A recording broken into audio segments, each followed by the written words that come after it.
Let's build some display ads. Timestamps below, along with some other helpful links and resources, including a link to grab a copy of our Google Ads playbook that has a ton of information on how to be more successful with your Google Ads campaigns, along with some of our best performing templates. Now, if you already know what if you already know what discovery ads are, I'm gonna make that mistake a lot, then go ahead and jump ahead to this timestamp where we go straight into the campaign settings. Otherwise, what the heck are discovery ads and how are they different than display ads? Well, in short, discovery ads allow us to show up in Gmail and YouTube, which is the same as display, and it allows you to show up on discovery. So if you have an Android device by any chance, and you swipe to the right, you'll have this option to go to a display feed. Now, apparently if you use Google Workspace, it doesn't actually work, but I'm assuming it seems to work for lots of other people.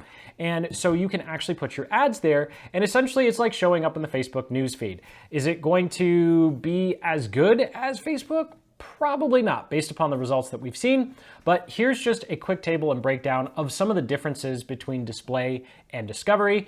And of course, the big advantage is just like responsive display ads, we don't have to make 20 different ad variations. I'm not sure if you had to do that with display just a couple years ago, where you'd have to make 12 variations, just different ad dimensions. It was such a pain in the butt. So now, as you'll see, we only have to deal with 3. So that's enough of an introduction. Let's go ahead, jump into my screen here, and we'll actually start building out the campaign. And of course, we'll go through some special settings. So of course, once you're inside your Google Ads account, we'll go ahead and click this blue plus button and click on New Campaign. As usual, we're going to select a campaign without goals or guidance because this just opens up all of the options, because we're already giving Google enough of our money. Let's make sure that we tell Google how to spend our money as opposed to Google just making decisions for us. So we're going to go ahead and click on Discovery down here. And then here you're going to be able to choose your different actions. Now, if you don't already have conversion tracking set up, you definitely need that for this campaign type because of the bidding strategies. So link in the cards and the description to a full-blown guide that goes through how to set up conversion tracking using Tag Manager for your Google Ads account.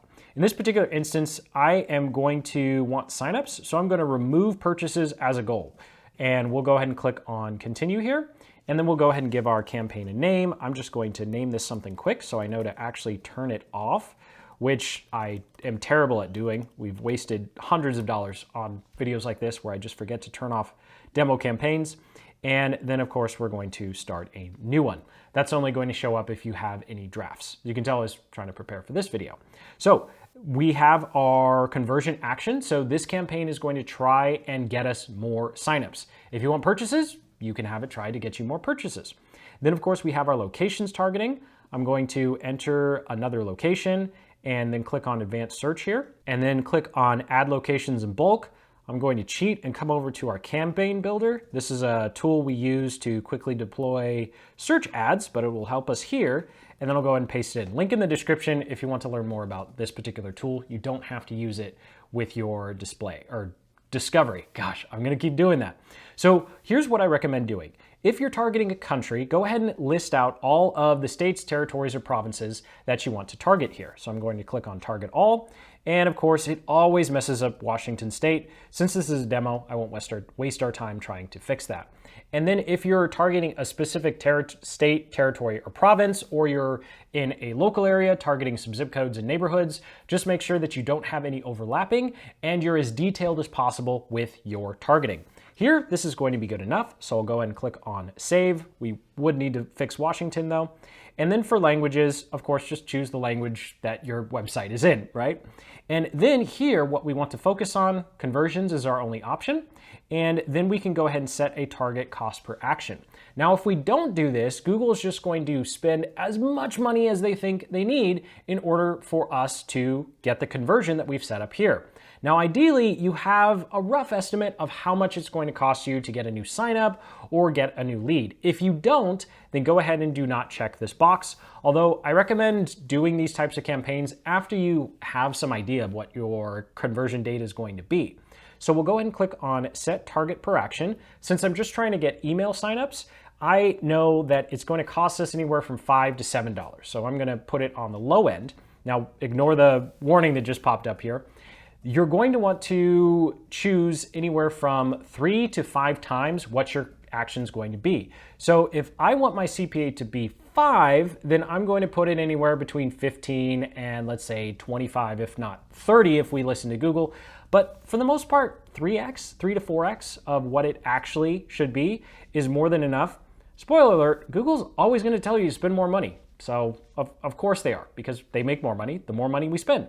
And then for our budget, we do need to make sure that we're getting at least 3 to 5 conversions per day. So I'm just going to set this at 100, but for at minimum, we'd want to set this at 45. So let's just say we're gonna set this at $50 a day is probably the minimum. Give us a little bit of wiggle room there, but we don't wanna set it at 15 because then we'd only get 1 conversion a day and Google wouldn't have enough capital to play with and figure out how to get us these better enough conversions in order to eventually lower our cost per conversion. Because if we set this to, let's say 15, well, 1 conversion a day, that's not going to help very much. So here's just a quick chart of how much you could set per day and then what it would wind up costing you over the span of a month. So I'll go ahead and change that back to 50 because I probably spent way too much time on that.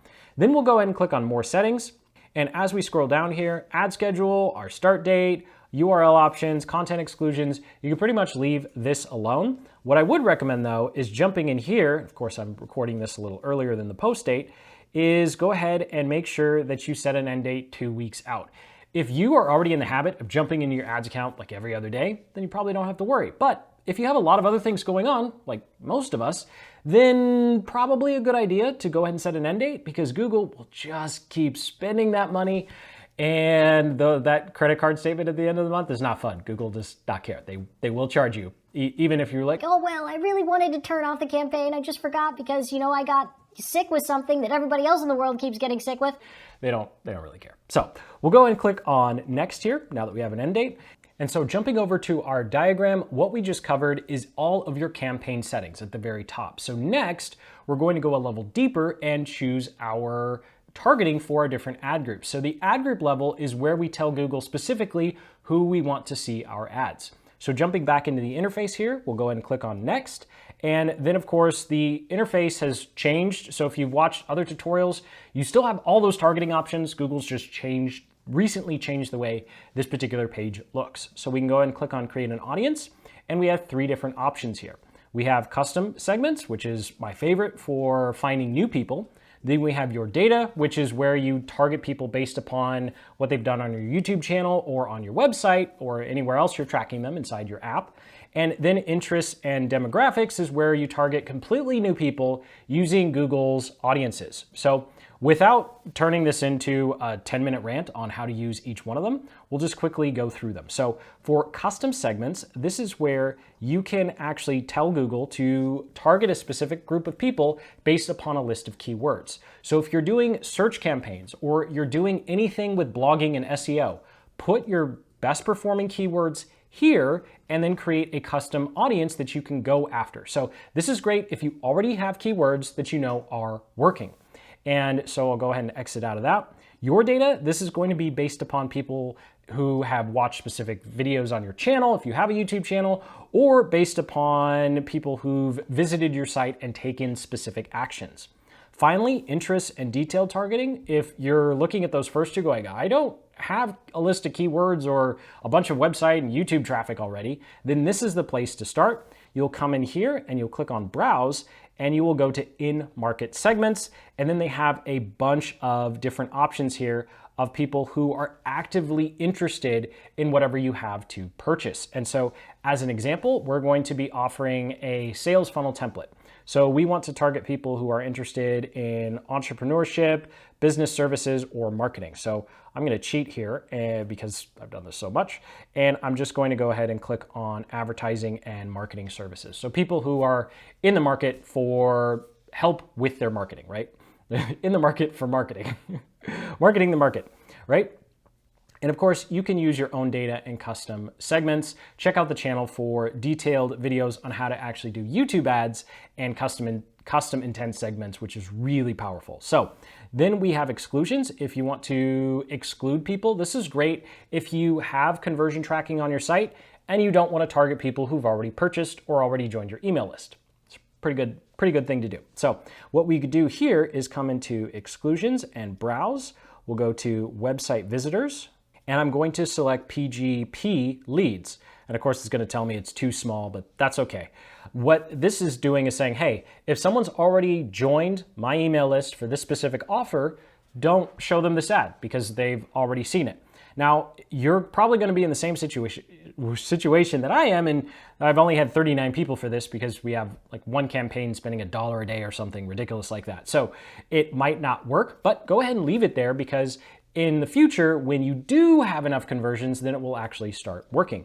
And then of course, finally, we have demographics. If male, female, or age really matters, then you can go ahead and change that. For the most part, I tend to leave this alone because it just winds up driving up my costs because Google, they know a lot, but they don't know everything. So we can go ahead and click on save here. Oh, got to give our audience a name.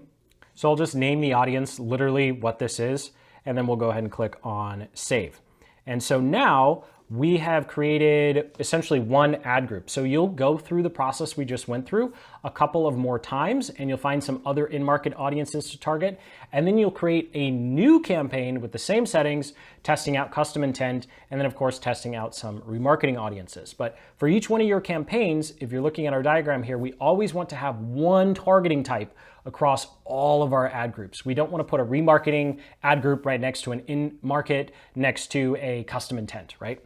So we can go ahead and uncheck use optimized targeting. I know a lot of people like doing this. I tend to just like having more control and knowing whether or not a audience is working. So after you've done some testing, you can come back and check this after you know the audience works. So we'll go ahead and click on next here. And here comes the fun and most time-consuming and arduous process, and that is creating your ad. So jumping back into our diagram here, you can see that we've created our campaign, we've set up our ad groups, and now we are at the ad level. This is where we actually come up with our creative. So the good news is you don't have to make lots of different dimensions. You only have to do 3. So these are the 3 dimensions that you have to work with. And as long as your picture is at least 1200 by something, then you can go ahead and use Google's tools in order to crop it. So let's go ahead and jump in here. So the first thing we want to do is, of course, upload our images. Now, to save us some time, I've already gone through Canva and made a bunch. So we'll just go ahead and select them. And just like that, we've selected all of our ads. You can have up to 20 images. And so I like just having a couple of versions of each dimension. I'll go ahead and click on save here. And then the preview on the right-hand side, you can see, is going to start showing us what our different ads might look like across the different placements.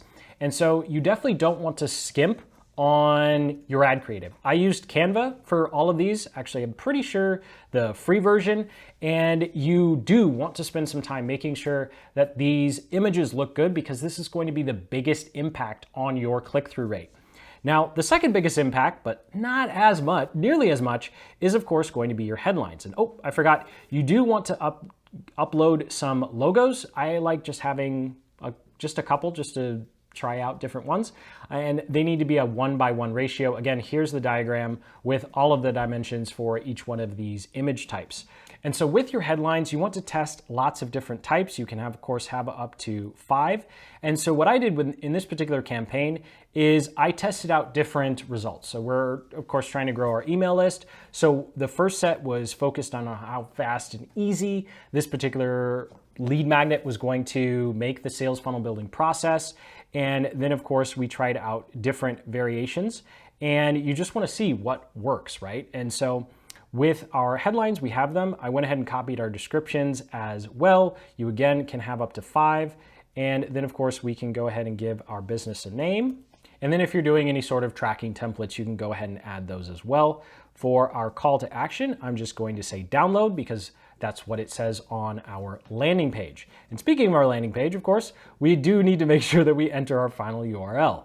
So we'll go ahead and paste in our landing page URL. This is an example of, or this, not an example, this is what the landing page looks like. And so it's worked pretty well from YouTube. And so now we're going to try it with some discovery ads and see how it converts. And so with that, we have our URL, we've got our ad images. Of course, again, here are all the dimensions, timestamps below to come back to this diagram.